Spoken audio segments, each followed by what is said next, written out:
16 साल बीत गए लेकिन ऐसा लगता है आरसीबी के लिए कुछ भी नहीं बदला यार। मतलब मनमोहन सिंह के पहले कार्यकाल से नरेंद्र मोदी के दूसरे कार्यकाल के आखिरी साल में हम आ गए। नोकिया N95 से आईफोन 15 पर हम आ गए। ऑर्कुट से हम फेसबुक, इंस्टाग्राम, ट्विटर के जमाने में धड़ल्ले से चल रहे हैं, लेकिन आरसीबी नहीं बदल रही है। मतलब राहुल द्रविड़, अनिल कुंबले के जमाने से विराट कोहली और अकाई कोहली तक हम पहुंच गए, लेकिन आरसीबी किस्मत नहीं बदली। 16 साल बाद भी आरसीबी चेपॉक में जीत के लिए इंतजार कर रही है। उफ, ये इंतजार कब खत्म होगा? मतलब कब खत्म होगा? कई बार तो लगता है कि यार अब तो जनाना टीम जो है वो भी ट्रॉफी लेके जा चुकी है, तो मर्दाना टीम को क्या हो जाता है।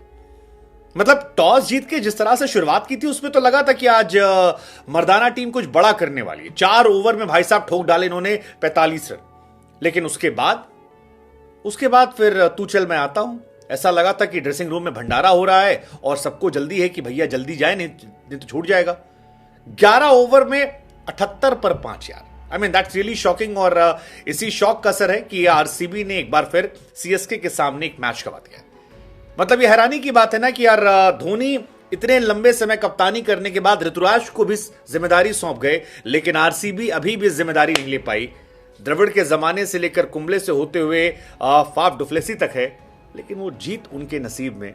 सीएसके के लिए चेपॉक हमेशा से घर का एक अभेद किला था और वो अभेद किला आज भी बरकरार है। उनके गेंदबाजों ने कमाल की गेंदबाजी की, खासतौर पर मुश्फिकूर जो थे, क्या कमाल है गेंदबाज थे। मतलब पिछली सीरीज से पहले चोटिल थे, श्रीलंका के सामने उन्हें ड्रॉप कर दिया गया था, खिलाया नहीं जा रहा था, लेकिन यहां पर वो आते हैं और गेंदबाजी से कहर ढा देते हैं।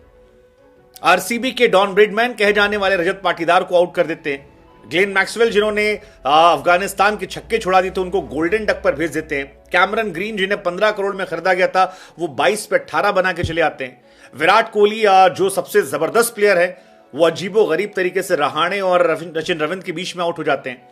वो तो आखिर में भला हो अनुज रावत और दिनेश कार्तिक का, जिन्होंने मैच बना दिया, वरना जिस तरह से बल्लेबाजी की थी, वाकई में कहना पड़ रहा था कि आरसीबी के लिए 16 सालों में कुछ भी नहीं बदला, कुछ भी नहीं बदला।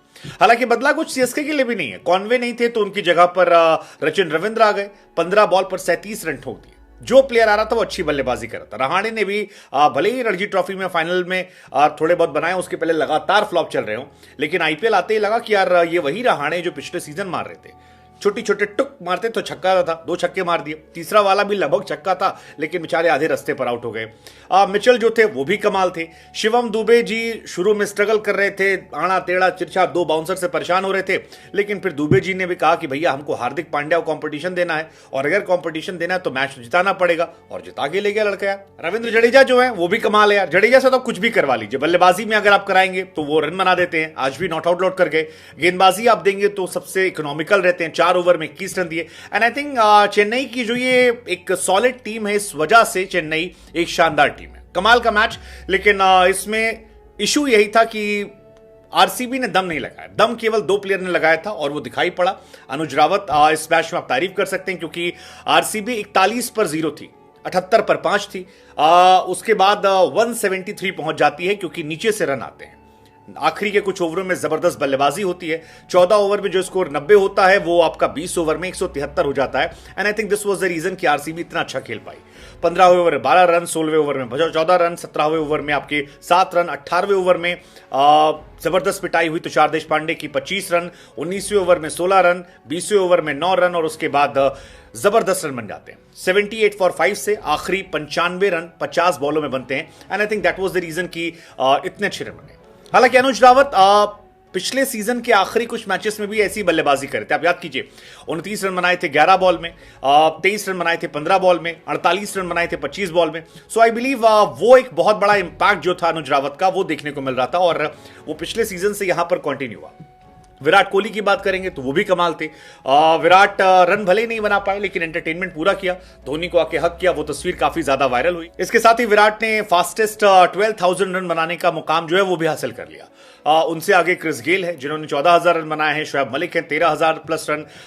पोलार्ड हैं जो लगभग 13,000 पहुंच गए। एलेक्स हेल्स है, डेविड वार्नर है, और विराट भी उस मुकाम के करीब पहुंच गए। हालांकि विराट एज अ बैट्समैन आज बहुत खास इंप्रेशन नहीं दे पाए, और इस सीजन में उन पर भी नजर रहेगी कि विराट जो है वो अच्छा करे, अदरवाइज T20 वर्ल्ड कप में उनको लेकर भी सवाल होंगे। हालांकि चेपॉक का स्टेडियम था, चेपॉक में रन कम बनते हैं, लेकिन जिन्हें बनाने थे उन्होंने बनाए हैं। ऐसे में ये एक सवाल जो रहेगा ये बल्लेबाजों को लेकर रहेगा। सीजन की शुरुआत है, लेट्स जस्ट होप कि विराट कोहली आगे के मैचेस में फॉर्म में आए और जबरदस्त अपना जलवा जो है उसे जलाल करें। रचिन रविंद्र और रहाणे ने कमाल का कैच इनका पकड़ा था, लेकिन कोहली फर्स्ट इंडियन प्लेयर बन गए जो 1000 रन सारी टीमों के खिलाफ बनाने वाले आ गए। इस मैच में थोड़ा नॉस्टैल्जिया भी देखने को मिला, क्योंकि नवजोत सिंह सिद्धू जो है वो कमेंट्री कर रहे थे, वो भी एक शानदार मोमेंट था। लेकिन इस मैच में धोनी भी खास थे। धोनी का आना, धोनी का खेलना, धोनी का रनआउट करना, धोनी के रिकॉर्ड्स बनाना। I mean most dismissal Mahendra Singh Dhoni, most stumping Mahendra Singh Dhoni, most run out Mahendra Singh Dhoni, most catches Mahendra Singh Dhoni, and this was the great thing about Dhoni. तो ओवरऑल ये मैच शानदार था मुस्तफिजुर के हिसाब से, ये मैच शानदार था धोनी के हिसाब से, ये मैच शानदार था अनुज रावत के हिसाब से, कार्तिक के हिसाब से, ये मैच शानदार था आपके ऋतुराज गायकवाड़ के हिसाब से जिन्हें कैप्टेंसी में जीते। लेकिन सवाल फिर वही है, आरसीबी कब जीतेगी भाई, कब जीतेगी?